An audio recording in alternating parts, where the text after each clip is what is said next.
Greetings. This is Justin Allen, the Elite Nurse Practitioner. Welcome to the Elite Nurse Practitioner Show, podcast dedicated to nurse practitioner entrepreneurism and achieving financial freedom, where I talk directly with nurse practitioners who need help. Listen up, our market is saturated. Jobs can be scarce. We are underpaid. We are undervalued.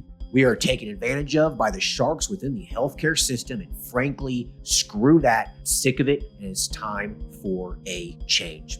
And listen, I'm here to help make that happen. We are powerful. We can forge a path where we are in control of our career and ultimately our financial and personal well-being. You do not need to submit to healthcare administrators and your doctor overlords. You do not have to take a measly salary. You do not have to work 50 to 60 hours a week. There is a different way, and I'm here to show you that path.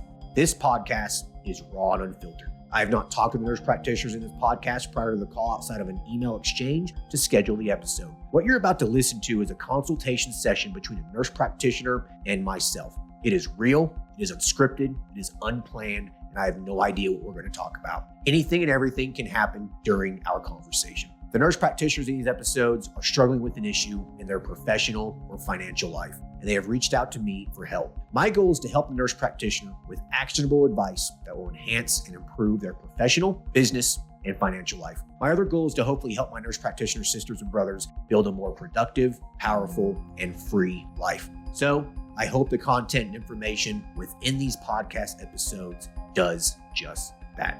All right, onto the episode.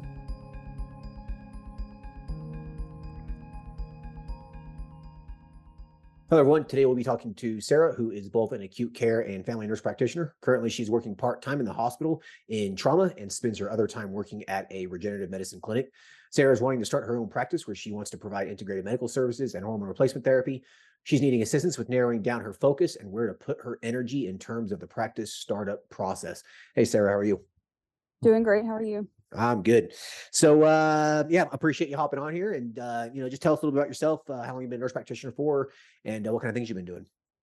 Yeah, so thanks for having me. I spent most of my career in acute care and in trauma. I've been a nurse practitioner now for about 2 years. One of that was in neurocritical care, where I was in the hospital doing the daily grind and working the crazy schedule. And, that got a little burned out, generally speaking, and just kind of tired of being in the hospital. So made a move to a different state and kind of refocused, and I'm now in more of a integrative health clinic, regenerative medicine, more natural treatments, hormones, things like that. So ultimately looking just to, one, not have to work 2 jobs forever and bounce back and forth kind of over those days. And 2, I would like to one day be my own boss, and, I need a more flexible schedule with my partner. We may end up moving across the country again in the near future, and I kind of need to have that flexibility to be my own boss and kind of manage my own schedule. And this has been on my radar for a couple of years now, just have never really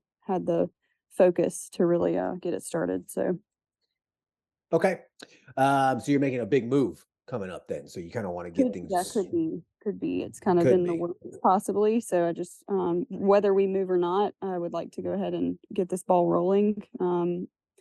Ideally start it, even if it's just starting it on the side part-time and building it enough that if we do have to make this move, that's something I can really take full time and control, once we're out on the road. So Yeah. Okay. So you haven't started anything yet in terms of starting the business. Like it's just an idea at this point. pretty much. I've done just a bunch of brainstorming for honestly almost a year now. I've just made it to that brainstorming part, and then I kind of either hit a wall, or I'm hesitant, or I don't really know there's so many options of which way you can go, and how should I just focus it in one simple thing and build it from there. And so just kind of hit roadblocks easily. Yeah. Okay. So is your goal to work part-time, continue working part-time and start this practice and kind of just like get rid of one of your part-time jobs? Like, have you put much thought into kind of the actual processes? Yeah, ideally I would like to drop one of my part-time, maybe drop one of these jobs, ideally the one in the hospital, and just Sure. nothing wrong with it. I'm just kind of burned out in the hospital, generally speaking. So ideally be done with that one. A couple days a week, be able to dedicate to my business and then still stay at this integrative clinic that I love it. It's great. I just would like to practice on my own and how kind of how I would like to practice. I'm slowly developing that personal practice now that I've been a practitioner for a few years, and would just like to do that until it affords me the ability to do it full time.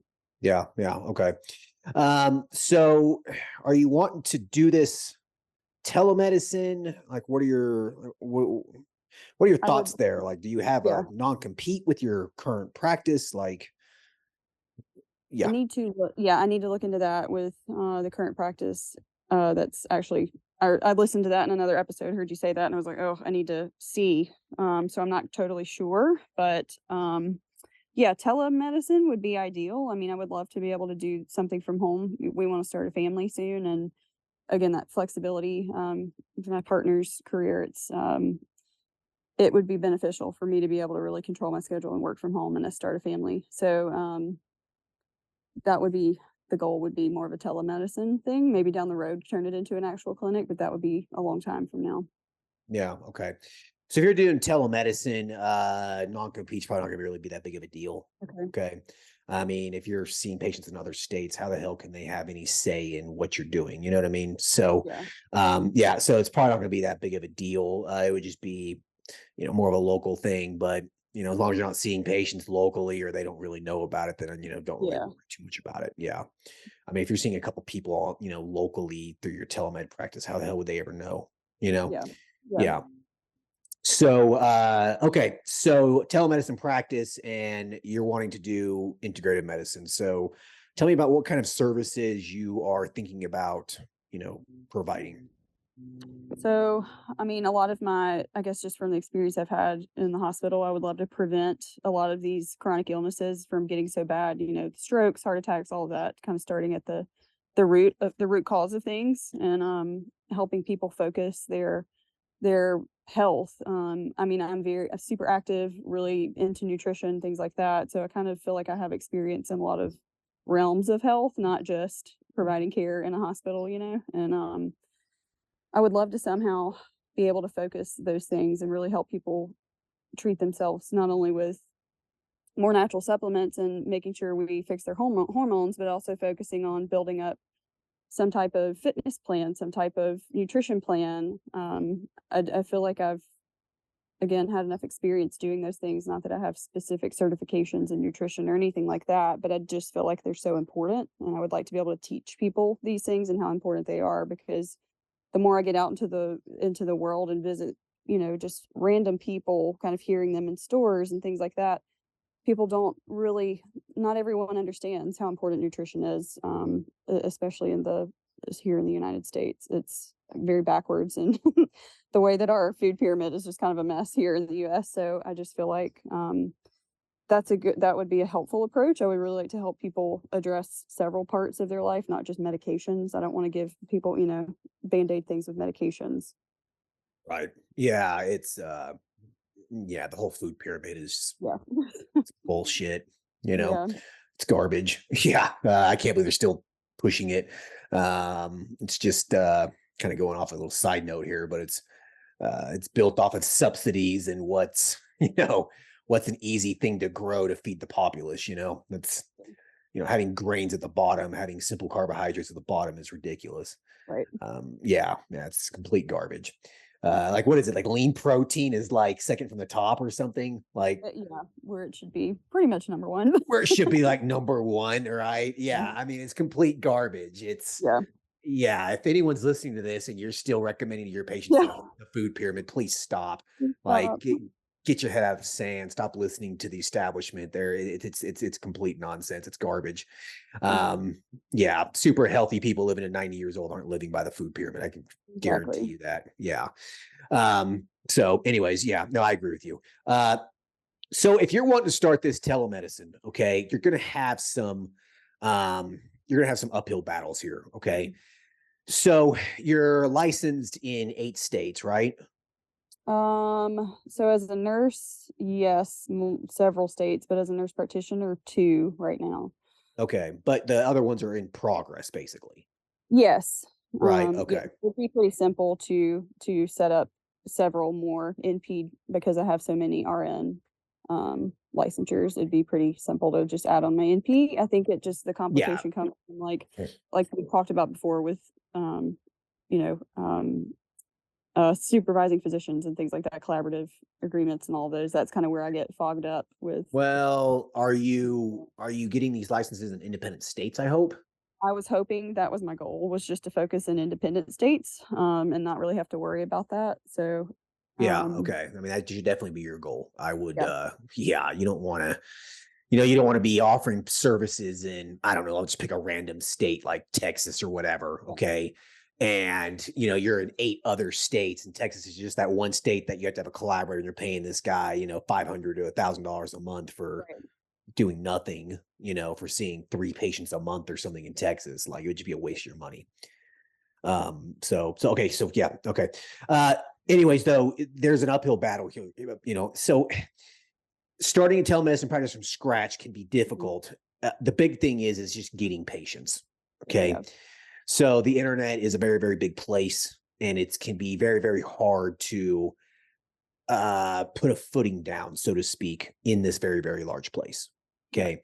Establishing yourself, amongst lots of competition and a sea of just information overload, right? So, how do you get the word out there? Like, how do you make patients even aware of who you are, what it is that you do? Like, have you put much thought into this? um, aside from I would love to not even have to worry about social media. I hate using social media even personally, so I don't I would love to Same. not have to focus on that, Yeah. or rely on that rather, but I know that that's such a big market, unfortunately. It's just where our world is, but, yeah, beyond that, I'm not sure. I Yeah. know word of mouth is very important, but just getting that many mouths to spread the word Yeah. to spread out is a hard thing. So It is. Yeah, I mean, I agree with you. I'm really not a big fan of social media either. I can't stand it. I think it's rotting yeah, the minds of the yes, Western world. yeah, Uh, yeah, I didn't have any kind of social media whatsoever until I first started my business. yeah, Like, yeah, I'm like a millennial, almost 40 years old, and I didn't have a Facebook account until yeah, 2017, 2018, or whatever it was. You know what I mean? Like, yeah, yeah, it has not benefited my life whatsoever, but from a business standpoint, it has. Um, you're gonna have to just accept that necessary evil. All yeah, right. yeah, Now, that isn't necessarily, you don't necessarily going to be getting a lot of patients from social media, yeah, but not having a page or something can be um, suspicious to a lot of people, and yeah, people might just find you through social media. Okay. yeah, Advertising on social media is hit or miss. It can work really, really great, and sometimes it can be kind of a dud. So, yeah, it's one of those things you have to just try it and figure out. The biggest thing is, identifying your target demographic in those ads. So anytime you create an ad on Facebook or whatever, you can be very, very specific on who sees those advertisements, right? yeah, yeah. Yeah. So if you can really target in on a very specific person, Mhm. very specific type of people, very specific demographic, then it increases your chances of success. Okay. So keep this in mind. Otherwise, how do people find you? Just Googling integrative medicine clinic and hormone replacement therapy or whatever, like no one's going to find you. Right. Okay. It's just not going to happen. Search engines are going to prioritize local businesses first, and then how are you going to come up on a search? I mean, you'll be on that Google search, but you'll be on page, 3,000, Right. right? Right. No one's ever going to find you. So you have to you're gonna have to use Google search ads, you have to be very, very specific on where you're advertising. Like, you have to be as specific and as niche down as possible. Just because you Right. have a license in, let's just call it Idaho or whatever. Just because you have a license in Idaho doesn't necessarily mean you should be advertising throughout the entire state of Idaho. Mhm. Instead, you advertise in, a couple little towns or whatever and be very, very Okay. specific, targeting only females in that town, in that region, in that county between the ages of, 35 and 55 or whatever, and call it a day. Okay. Yeah. Yeah. You got to be very specific. You can't just pick a state and advertise there and, Got it. and, and, Yeah. and, and hope magic starts happening. Yeah. Okay. Yeah. So I want you to keep this in mind as you plan out this practice, because it's super important. It's going to be the difference between success and failure. Okay. Right. Okay. So, who is your demographic? Who do you want to target? Who can you speak to? These are things that you really need to be thinking about, because when you create telemedicine practice, you're going to want to have articles on your website. You're going to want to show the world that you do have the expertise to do these things. You're going to have to provide value to the world, Right. videos, articles, etc. So you're going to have to really, really be thinking this through. Okay. Yeah. With that said, who do you think your target demographic is going to be? Like, is there a specific group of people that you think you could talk with to do this? I mean, I would like to say I'm not a new mother yet, but I hopefully will be soon in the future. And I just know that that can be a difficult time in life, as a new mom and battling those hormones.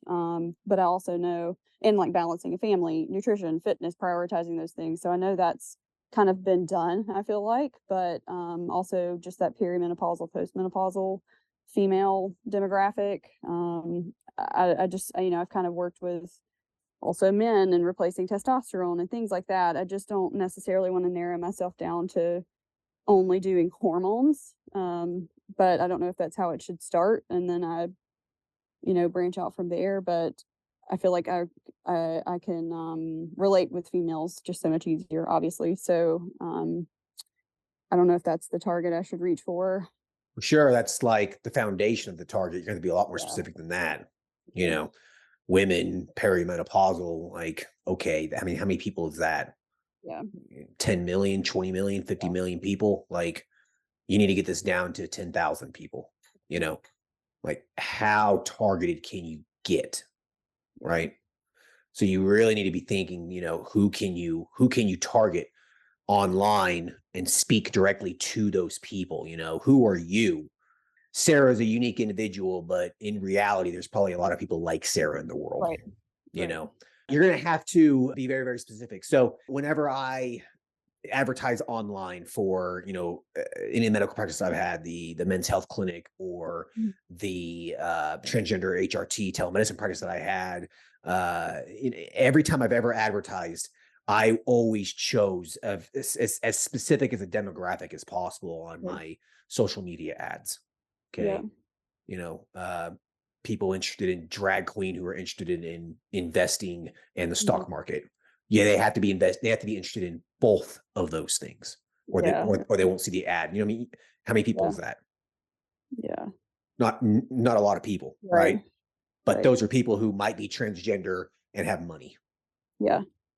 right? So, whenever I advertise for my men's health clinic, I would advertise in a specific county, and then I would advertise for a specific age range, men between the ages of 35 and 55 who were interested in PGA golf, and finance or something. Okay. Like that's what I'm Yeah. talking about. That Yeah. specific. Okay. Yeah. So keep that in mind. Okay. Yeah. All right. So really, really be thinking that through if you want this to succeed, because Yeah. it's a big world out there online. So Yeah. with that said, any thoughts, or am I scaring you? No, not scaring me at all. This is just Okay. exactly what the brain is this is where I've had that wall. Just I get to this point and then I can't maybe haven't had the time, taken the time, or just can't break through that wall of like, but who is it exactly I want to target? What do I want to do? Because I do not want to waste any time by, digging into this and putting money into this and then, a year down the road it just fizzled out. And I would hate to do that. That's not what I want to do. I want to be successful with it. So Right. Okay, good. Yeah, you don't want to be wasting your money. right. Yeah. So, with that said, how much money do you have to invest in this? I mean I could certainly I think starting out I could probably put a good $5,000 to $10,000 into it. Thinking about I did your telemedicine course, and I know it's, when you're just doing telemedicine itself, not that much overhead, but, you have to think about, like you talked about, all of your licensures, and then your, the charting system you use, and then, advertising and things like that. So it all starts adding up quickly, even if you don't have a storefront, or, an actual business front. So, but yeah, certainly a good 5 to 10,000, easy to start out. Okay. Yeah, I think 10,000 is probably gonna be a little bit more realistic. Okay. Mhm. Yeah. The majority of that money is gonna be spent on advertising. Okay. Right. Getting the business started, the telemedicine practice started should only cost you a few $1,000s, for a nice Yeah. website and, getting your licenses and, really basic EMR system and those kinds of things. Yeah. So, $3,000 or something like that. It shouldn't really cost you a significant amount of money. And then Yeah. you're gonna spend the rest on advertising. And so what you'll want to do when you first get started is you're going to want to be very frugal with your advertising budget, create multiple different ads, send them out, see which ones bite, kind of a thing. Okay. Okay. Throw a couple $100 in this one, throw a couple $100 in this one, wait a week, see if any results happen. If no results happen, okay, that didn't work. Let's try something different. Like you're gonna have to just really develop a thick skin and not be not just get very disappointed. You know what I Sure. mean? Like go into it with realistic expectations. Like some ads might work, some ads probably aren't. You're Yeah. probably going to have more duds than winners. Okay. So Right. just expect it. Like you're like, man, I spent $500 this month and I didn't get a single patient. Okay. Well, what does that tell you? Right. Yeah. Objectively look at that. Don't be just like, okay, no one likes me or whatever. Right. That's bullshit. No one knows you exist Yeah. you know so kind of just go in there with realistic expectations with that. If you spend $3,000 on getting the practice up and running, you'll have $7,000 to spend. You could really stretch that $7,000 over 3 to 6 months if you're frugal about it.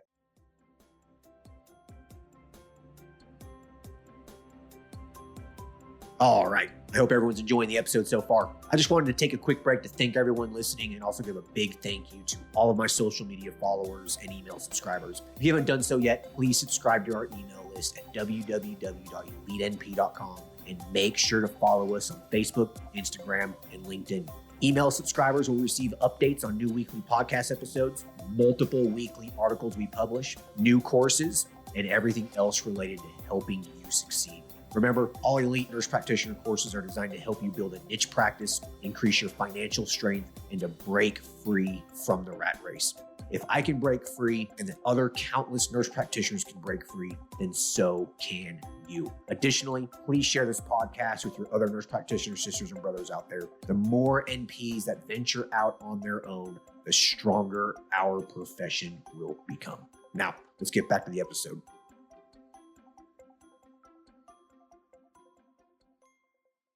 And then once you get one patient, word of mouth, they might Right. refer you to someone else, et cetera. If you want to get patients for free, you're going to have to put some work into it. And by that, I mean, you're going to have to get yourself established in communities online where you can put the word out there for free. Okay. Okay. So that's joining Facebook groups, message boards, et cetera, Mhm. and offering free advice in those, become part of the community. If there is a perimenopausal or a menopausal support group on Facebook, and I bet there's probably a lot, you can get in there and start talking to people. Okay, understand these symptoms. This is what this means. This is what that means. This is what your treatment options are, et cetera. Okay. Leave it at that. Don't sit there and be too spammy about, oh, and by the way, I have this clinic kind of a thing, um, you just throw that in there every once in a while. If you're in this state, I'd be more than happy to see you as a patient. But if you're not, Yeah. these are the things you need to ask your provider, kind of a thing, right? Yeah. Okay. People will see that and they'll message you. Yeah. Okay. That's how you're going to get patients. And that's free. Yeah. It just takes work. You could be Yeah. doing that Okay. at the hospital if it's slow one night or something. Yeah. You know what I mean? Yeah. Yeah. So Yeah. keep that in mind. That can pay off very well. I know some people who do that and they get a lot of patients doing that. Okay. Okay. A lot of patients. I know some nurse practitioners who have YouTube videos that they, send out on a regular basis talking about a variety of different medical things in hormone replacement therapy or testosterone replacement therapy or weight loss or whatever. And the videos might have 5 to 10,000 views, but they get patients from it. Right. Okay. Right. So that's free. It just takes time. Yeah. Yeah. So that's another way you can get patients. Okay. Yeah. My advice for you, Sarah, is I would continue working full time, Yeah. probably, and give this a few months and wait until you start actually generating some money, and then drop part time. Yeah. Unless you're just a little bit more financially secure, savings, and is your partner making money and that kind of a thing, then you might jump in more on a part time basis and quit one of your jobs, but it might not be the best idea. Yeah, I think I certainly am at the point I can keep keep up with both jobs and still on my 1 or 2 days off that I do have, still dedicate time to it. And if, say I did start generating a few patients those days, it's not like it's going to suck up my entire day. It's fine, but just gradually try to build up from that would be the best, for what I've got going on right now. Absolutely. Yeah. You can see patients in the evenings too for a couple hours or Yeah. whatever. You make your schedule however it is that you want. And if you have a booking widget or a calendar on your website where patients can just schedule an appointment directly with you, Mhm. then just put your availability there. I mean, they'll work around it. They'll find a time that Oh, works if they're interested in seeing yeah. you. Okay. Yeah. Speaking of which, make sure that you require a deposit or something, because I'll tell you what, no shows suck. Telemedicine. Yeah. Okay. Yeah, it's a waste of your time. And Okay. you'll get that a lot of times. People will be impulsive and schedule an Yeah. appointment with you, and then, oh, I don't want to go to that now, or and then you waste your Right. time. Yep. Got it. Yeah. So Yeah. um so yeah, anyway, that's kind of the nit and gritty of marketing for a telemedicine practice and what things you need to be aware of. Okay. Yeah. Do you have any questions about any of that? I don't think so. I think just more of taking that leap and just narrowing down my focus. It's so as nurses too, we do so many things and we wear so many hats. So I feel like as a nurse practitioner, it's tempting just to be like, oh, I can do all these things and I can just do whatever. And I don't want to be just a general telemedicine, like primary care. That's not at all. I, biting off something I just don't want to get into, and then again, having a specific demographic that I can really actually speak to and have experience with that's the ultimate goal. So to actually help people and not just have a random clinic that I just do a bunch of random things. So Right, right, right. So I guess that brings us to the next point. Like, what is it that you want to offer, right? yeah, I think that again, I would like to find a way to somehow focus holistic, maybe just more of like a holistic approach, that it's not just supplements that are going to make this happen. It's your daily routine that is important. It's what you're putting in your body. It's hydrating. It's what kind of fitness are you involved in? Are you fit at all? Are you active at all? Um, and I don't want to just gravitate to being like a general health coach because I have so much experience. I actually can back up the things that I'm suggesting and that these plans that I'm building for patients. Yeah. Yeah, I would avoid doing just health coaching. Yeah, I mean, coaching's great, but there's a lot of health coaches out there, Right. Exactly. right? And use the power given to you by your license, like prescribe stuff. That's Yeah. what separates you from the health coach. Right. Got it. Yeah. So specific services that you want to offer, is it mostly just hormone replacement therapy? Like, what is it that you actually what is it that you want to provide? Yeah, I guess hormone replacement therapy, because that is again what I've now found to be the root cause of a lot of issues. I think my biggest drawback, this is just this has been in multiple parts of my life. I think not wanting to step on toes or not wanting to take advantage of opportunities that I've been given to learn these things. And this is more of it's a newer world for me, so I just don't want to overstep or take advantage of the opportunities I've been given. And so I don't want it to be that, oh, I've started this job and now I kind of know the gist of really digging into integrative health. I don't want to step on toes more than anything. I don't want to overstep and think that I've been, that I'm taking advantage of things or anything like that. So it's again kind of more figuring out specifically making my business more unique than what I'm even doing now. What do you mean by stepping on toes here? What are you I guess maybe by my current mentor, the person I'm working for. She's built this from the ground up as well. She has her own business that she's worked so hard to do, and I'm not trying to just do that exact same thing. And again, if this is going to be a telemedicine situation, it's not where I'm working locally. It's not the same thing, I guess. But she didn't um, she didn't discover or develop anything proprietary, did she? no, Okay, so I mean, yeah, like, you yeah, know, like I mean that's like stealing someone's, patented idea or something. Like, true. she learned it from someone else, you Yeah. know. Like that's just the wheel of knowledge and, you know, Okay. yeah, Yeah. I don't think I'd worry too much about that. Like, as long as you're not opening next door to her and taking patients and Yeah. being malicious about it, I don't think I'd worry too much about that. Okay. Okay. You know, I get where you're coming from. It's very admirable. It's a respectful thing to do. I Yeah. agree with you. But if you truly want to break free and have your own business and that sort of a thing, you're gonna have to just get over that. Yeah. I mean, Yeah. you have these skills, you have this knowledge now that you've learned doing this over the past couple years. Like, I think it'd be foolish not to utilize that. It's your Yeah. experience, Yeah. you True. know? Yeah. Good point. So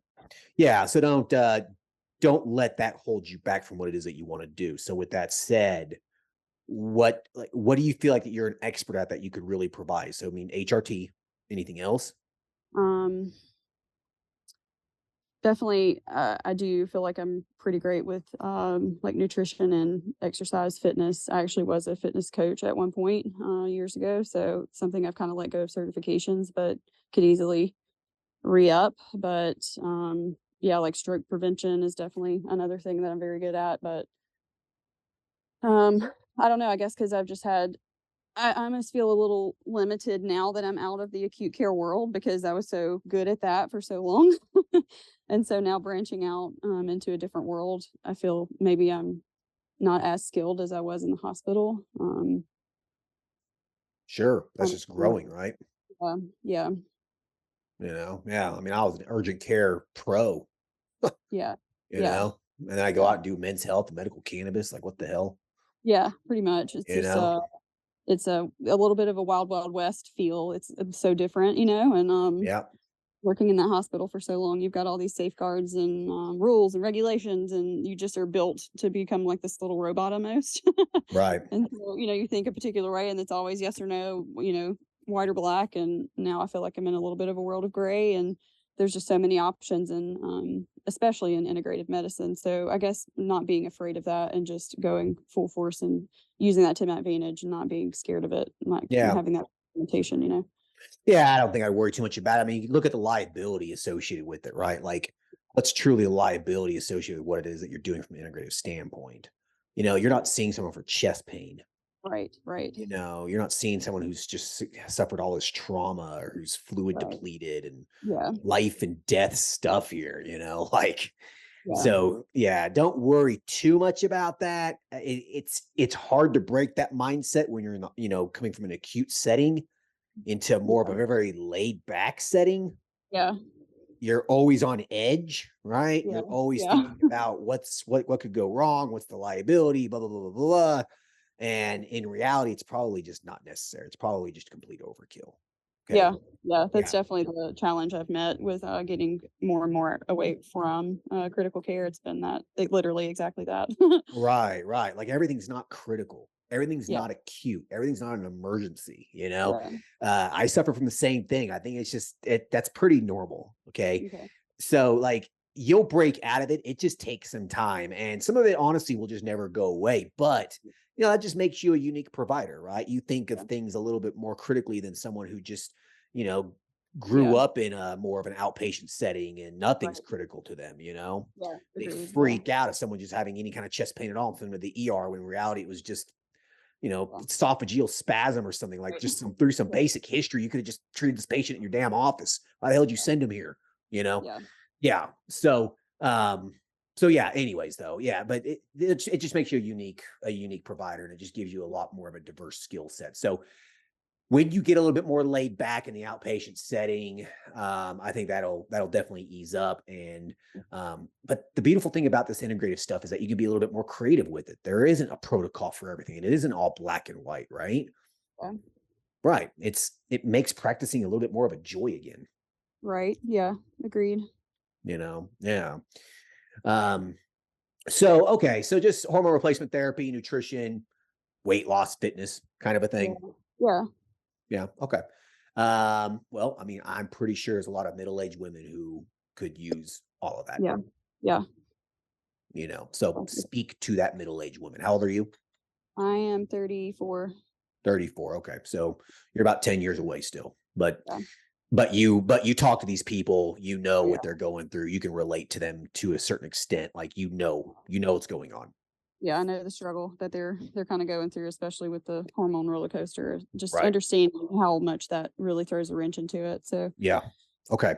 So then you need to be thinking about that from the terms of the content on your website, How can you speak about how all these things interplay with each other, and how one thing leads to another and then to another, and yeah, then how you can help, right? And you talk about this unique perspective and this unique approach that you have in these online communities as well, There's a lot of yeah, people out there that want to have that, that tight body, that beach body. They want to feel good. They want to have the energy. They want all of this stuff. They just don't know how to get it.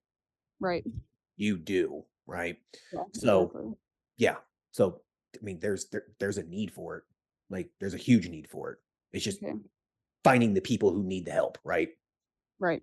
Yeah. So yeah, it's advertising online. It's making sure you have a very narrowed focus. And I think that those services right there, if you can tie them all together, develop a comprehensive program that addresses all of those things, Mhm. that's what will make you a little bit more unique compared to other people. Okay. A lot of places online, telemedicine practices, it's a cookie cutter protocol. Right. That's bullshit.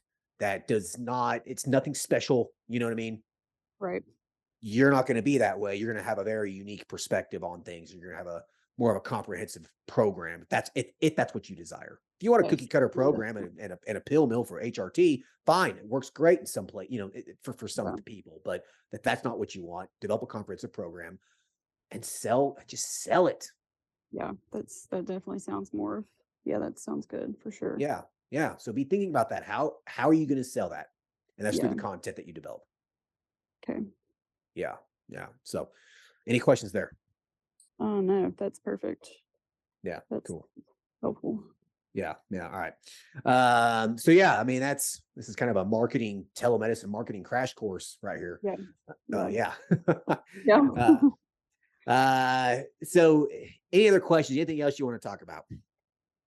I don't think so. I think, we kind of crossed over this liability threshold that I've been also, the more I do get out of the hospital, the less liable I want to be for things. Sure. Ultimately, I just, reaching for that low liability, high demand, wherever that special population is, that's ultimately what I would like to do. I feel like Well, I have gotten so much experience that I have a lot of knowledge to share. It's just figuring out how to share it with people. yeah. Well, I mean, that is your demographic. I mean, it Yeah. is. Most these, perimenopausal women, middle-aged women, I mean, what's the liability associated with Yeah. this in Yeah. reality? Yeah. Pretty low. Any shift that you have in the hospital probably is 100 times more riskier and has a higher chance of a liability event happening than probably a month of doing HRT and outpatient. Yeah. Yeah. You know, Yeah. um, I used to lose sleep a lot when I first started doing men's health, testosterone replacement therapy, and weight loss, and all this kind of stuff. I would always be worried about, did I do that right? Did I do this right? Crap, did Yeah. I prescribe the right dose? Did I follow up appropriately? Blah, blah, blah, blah, blah. Just all these racing thoughts, right? Right. That shit don't happen to me at all anymore. Okay. That's Okay. helpful. Yeah. Yeah. It took a couple years, but Yeah. that doesn't happen anymore at Okay. all. Okay. I could never break that mindset in the acute setting, though, ever. Right. It Yeah. was always there. It didn't matter if I was in it for years and years. Like, I mean, I worked in the ER, urgent care for years, and it never broke, Yeah. because it's a high stress environment. Yeah. right? This isn't. Yeah. Yeah, this is laid back. Most of this isn't even medical necessity. It's more of a Right. True. it's more of an optimization, right? It's more of a Right. let's get you to better health. Let's just, Right. let's help you feel better. Let's prevent disease, right? Right. Right. Yeah. Right. Agreed. That's And true. then you also have informed consent forms and indemnification clauses that protect you as well. So, Yeah. right. When someone comes into the hospital uh, in an emergency, they're not signing an indemnification clause, right? Right. Right. Or a consent, like if they're passed out, right? There's no consent. Right. You're just willy-nilly doing the things, and yeah, it can get a little scary. So yeah, agreed. I'm not in that lifestyle anymore. So it's just kind of hard to, or it's just been a challenge to calm the mind down a little bit. Yep. Yep. You'll get there. Don't worry about it. Like it'll happen. Yeah. It'll happen. The more you're out of it, it just goes away. Yeah. Do you want to be completely out of it? Like your acute care certification? Like, is this something that it wouldn't hurt your feelings, kind of just walk away from? I mean, obviously you'll probably keep it, but is this Yeah, something that, I would certainly keep it. I just think that those days maybe are done for me. I mean, it would be hard for me to picture myself getting back into it. yeah, Uh, I think I just kind of burned myself out last year working so much and just working a really difficult, demanding job in a very sad environment. The patient population, I mean, and it just really, I think, got me pretty burned out. So I think that was my sign to step away. yeah, yeah, it happens. I mean, Yeah. it does. I think we've all been there. I think that Yeah. some people are made to do that long term in a career, but Yeah. some people aren't. Honestly, I think most people probably aren't. I Yeah. think it's more of a younger Yeah. person's game. Yeah. I think quality of life outside of work was just really affected. And I knew it would be long term too, especially if we decided to have a family and all that. It just that stress, that stressful lifestyle wasn't gonna go away. I would always kind of stay in that stressed mindset. So Yeah, that's no way to live. yeah. A lot of people are able to do it and they can go home and call it a day, but a lot of people Right. can't. And if you Yeah. can't, yeah, you might have to do exactly what you did. You might have to reassess the situation, and maybe it's Yeah. time to call it a day. Maybe it's time to hang the saddle up, kind of a thing. Yeah, I Yeah, do. I think I'll always love it, and I love the adrenaline from it, but not benefiting me anymore. it's not benefiting. Yeah, I agree. I was the exact same way. I just couldn't do it anymore. Yeah, Yeah. yeah, I hear you. Urgent care was okay, but ER, I'm done with Yeah. those days. Yeah. Yeah. Yeah. Yeah. I'm done with it. Yeah. Um, well, cool. Any other questions? Anything else you want to talk about? No, I think that covers it. I think it's, again, just like we talked about, me really narrowing it down and then just selling that, getting on it and selling it. Yeah. That's pretty much all you got to do. Yeah. That's really all you got to do. And you just be patient with it. Okay. Yeah. Just go into it with realistic expectations. Like Yeah.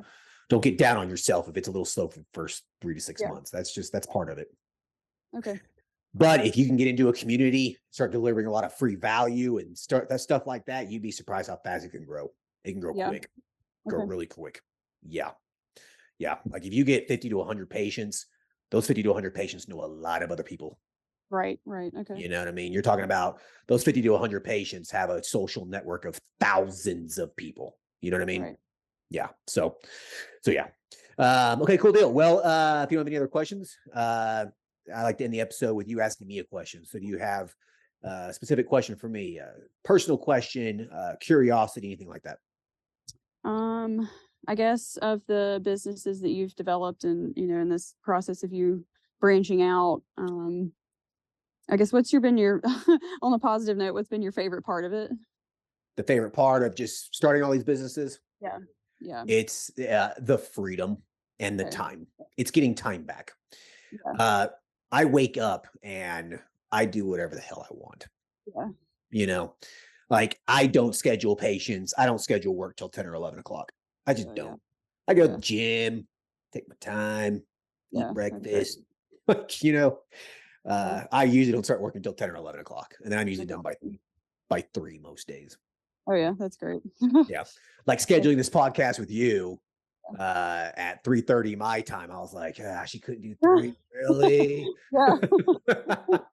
Yeah. Okay, I'll make the exception. Hell with Yeah. it. Yeah. It's getting time back because I realized, not very long ago, really, just a couple years ago, that time is one of the most valuable assets you'll ever have, and there is only a finite amount of it. And you have to use that time as best as you can. That brings you joy and fulfillment too. Yeah. Being stressed out all the time, and it's not worth it. And Right. yeah, and the work hustle culture of the United States, this 50-60 hour work weeks, and Yeah. waking up at 8 a.m., 7 or waking up at 5 a.m. or being at work at 7 a.m. and working until 5 p.m., 6 p.m., but going home and doing charts. Screw that. You only got Yeah. one life. Is that what you want to be spending your time doing? Right. I think that's kind of in where the wall I hit whenever I was ready to get out of the hospital and critical care, and that grind is just like, do I really want to do this forever? Right. This is For the yeah. quality of life. Yeah, you can't do that forever. You just Yeah. can't. I I've met very, very few people in the hospital setting who are older, 55, 60 years old, nearing retirement, that have just done this their entire career. Right. I don't think I've met very few who are happy. Yeah, agreed. Yeah, that's exactly what I didn't want, is at the end of the day to look back and be like, why did I do that to myself? Of course, this is rewarding because it's a difficult job to do, and it's hard for, not everyone can do it, but why does it have to be me doing it? It's still not Right. the reward is still not really equal to the dedication that you give to it and how much it wrecks your life. So It does, I mean, I'm so glad there's people out there that do like it, that yeah, it doesn't yeah, bother them, and like, thank God. But I just think yeah, that for most people, there gets to a point where you just can't do it anymore. yeah, Some people that's 50 years old, 55 years old. Some people it's like you, it's 35 years old, yeah, like for me, it was about that same age too, 35, 36 years old. I was yeah, just like, I can't do this anymore. I just can't. yeah, But listen, you paid your dues. You yep, provided a lot of value to the community. You've probably saved lots of lives. So you've paid your dues. Now it's yeah, time to, do something else. yeah, agreed. Yeah. Yeah. So cool. Good question. All right. Well, cool deal. Listen, I appreciate the conversation. And if you ever want to do a follow up, let me know. Yeah, cool, awesome. Thank you for your time and your All help. right. All right. You take care. Thanks, you too. All right. Thanks. Bye.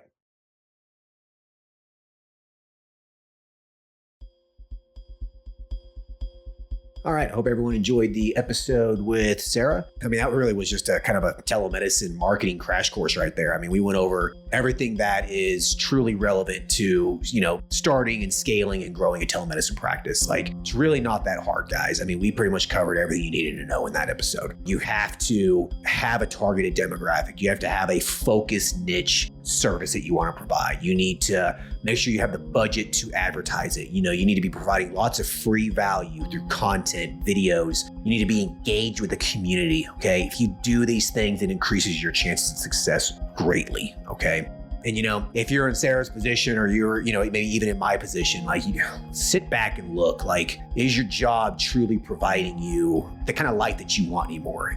Is it affecting your health? Is the stress, is the anxiety, is the, ridiculous work hours, those kinds of things, like, is it making you unhappy? If it is, you really need to sit back and maybe think to yourself, what else is there to do? Starting a business, it's the ultimate path to freedom. I don't care what anyone says. It is. Most business owners have more free time and make more money than someone who's just employed. So, just be aware of that. But yeah, sometimes you have to just do some real deep soul searching and figure out what it is that you want, and, how to get there. So anyways, hope everyone enjoyed this episode. Talk to you guys later. Thanks. Bye.